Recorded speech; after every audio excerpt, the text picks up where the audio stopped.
Unfortunately, the driver didn't have enough time to stop.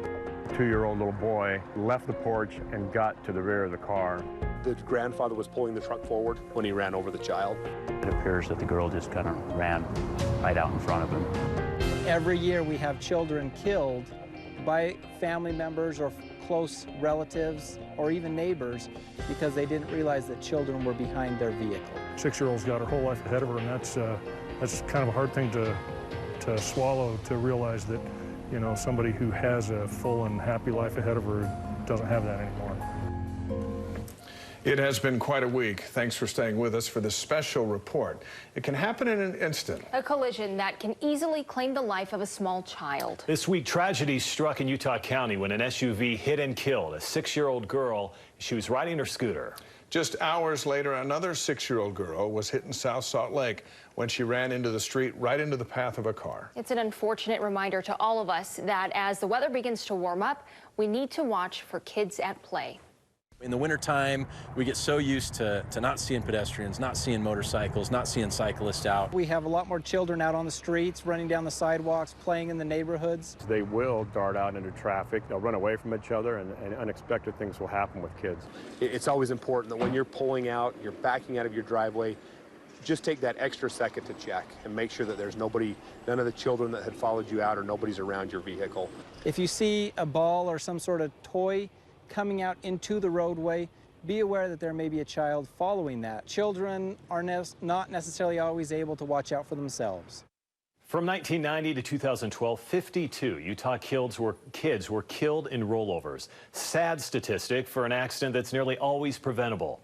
Here in Utah, we have taken the lead in educating drivers over the last 15 years. And tonight, new specialist Jed Bowles shows us how to spot the tot.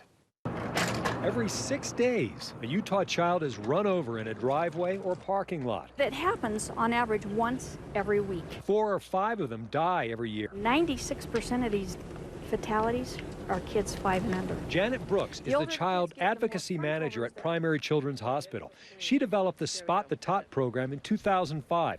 Then it went nationwide, and now more than 15 other countries have adopted it. These younger toddlers that don't sense any danger, they don't realize what can happen with a big vehicle. Before you even get in the car, do a quick walk around to make sure that there aren't any kids in harm's way. Know where kids are when a driver is leaving, and teach them not to play around your vehicles. If we have 30 children seated on this map, you cannot see one of them. That blind zone extends well behind the vehicle. You're approximately 16 feet behind the driver. She can barely see the top of your head. The rear backup camera in many of our new cars is a great tool, but don't rely on that alone. The camera can't catch every angle, and kids move so quickly anyway. Brooks reminds us to be patient and focus on spotting the tot every time we get in the car. Our main desire is to protect kids, to help families not have to suffer through something very tragic. That was Jed Bowles reporting. So again, the top 3 things you can do to try and prevent a tragedy. Take 10 seconds to walk around your car before you leave. Roll down your window and listen as you back out. And put away all distractions before you hit the gas. That was just the hardest moment of my life because I wanted to know what happened. Up next, meet 2 Utah families who've gone through this kind of tragedy and have shared their stories with us. The lessons they learned and how they've turned their grief into good.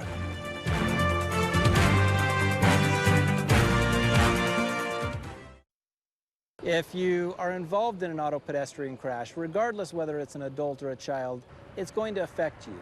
But especially if it's a child, it can be very hard for those drivers as well. When a child's hit by a car, it is life-changing for everyone involved. It can cause tension in neighborhoods and even tear apart families. But as 3 Utah parents tell us, it is possible to move on and make the most of their lost child's memory. That was a really, really hard night. March 28th, 2015, a night Nikki Harding has prayed she could relive. Everything was changed. That evening, Nikki was pulling out of her driveway. All 5 of her children were playing outside. We had a rule in our cul-de-sac that if somebody was driving, the kids had to touch the grass. And so all of our kids knew it, and they were really good about following that rule. And so I told them, I'm leaving, you guys touch the grass. And so all of them, Tui included, got to the grass and I backed out and turned. But her youngest son, 2-year-old Tui, didn't stay. Just in the split second that I decided that I was pulling away, he darted across the street. I screamed and I ran to the street to see Tui. And I think both of us kind of, you know, we were obviously clinging on to any kind of hope that he would be okay. But I think both of us knew deep down that it wasn't going to be okay. She loved to be outside. She loved to ride her bike. Natalie, almost 3, was Chad and Jen Peterson's spunkiest child. Was always running 100 miles a minute. In 2014, as the family packed for a trip to Disneyland, Chad and Jen told Natalie to go inside. We saw her go in. Unknown to us, she also came back out on her bike in a matter of just a minute or 2. Chad jumped in his pickup truck. It had backup sensors, it had backup cameras, and Natalie had just found the perfect spot that was underneath the sensors and out of the camera's view. As he backed out, I could see Jen in the corner of my eye, and I could see in just a flash the panic on her face. It was too late. Jen had checked the garage for their daughter, but not behind the truck. I feel so guilty that I didn't look there first because I heard her scream for me and yell, "Mommy!" They ran to her side, but she was already gone. It's the most excruciating thing you could ever imagine as a parent. Today, the Petersons are advocates for Spot the Tot. It can happen to anybody. It's not where you think your kids are, it's where you know they are. And that's exactly what we should have done. We thought she was inside. We didn't know where she was. If we can prevent even just one accident from happening and a family having to feel the pain that we feel every day, we feel like it's worth our time. Time has helped the Hardings heal. What's your name? Billy? And so have superheroes. Ultimately, what sparked the idea is just not wanting to constantly focus on the tragedy. Hidden Tui's treasures have helped brighten the day of children all over the globe. For having a hard day as a family, if the kids are having a hard day, we grab a Tui treasure and we go, you know, out to ice cream, and we'll leave it. Such a positive thing to see other people smile because of, you know, his memory.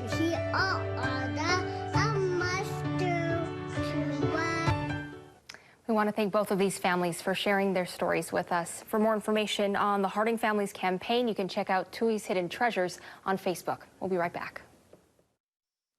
As we wrap up this special report, we want to remind everyone that sometimes even taking every precaution cannot prevent a tragedy. A good reminder to be as careful as you can as we say goodnight tonight. And you can find all of these stories and more on keeping kids safe as the weather warms up on the KSL TV app. Have a safe weekend. We'll see you back here on Monday.